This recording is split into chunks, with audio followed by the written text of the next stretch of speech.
بسم اللہ الرحمن الرحیم۔ صحیح بخاری حدیث نمبر 46 اور اس کے راوی ہیں طلحہ بن عبید اللہ۔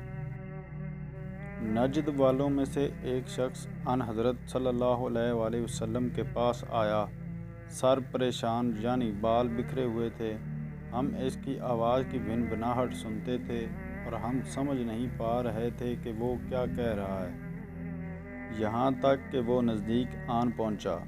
جب معلوم ہوا کہ وہ اسلام کے بارے میں پوچھ رہا ہے، ان حضرت صلی اللہ علیہ وآلہ وسلم نے فرمایا کہ اسلام دن رات میں 5 نمازیں پڑھنا ہے، اور اس نے کہا بس اس کے سوا تو اور کوئی نماز مجھ پر نہیں۔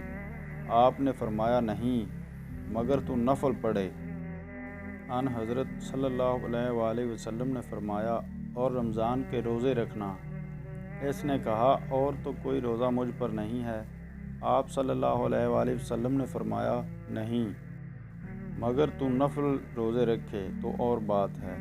طلحہ نے کہا اور ان حضرت صلی اللہ علیہ وآلہ وسلم نے اس سے زکوٰۃ کا بیان کیا۔ وہ کہنے لگا کہ بس اور کوئی صدقہ مجھ پر نہیں ہے۔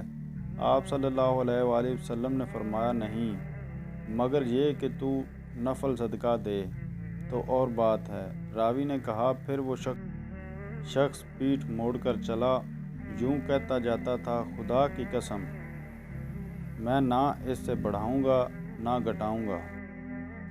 ان حضرت صلی اللہ علیہ وآلہ وسلم نے فرمایا اگر یہ سچا ہے تو اپنی مراد کو پہنچ گیا۔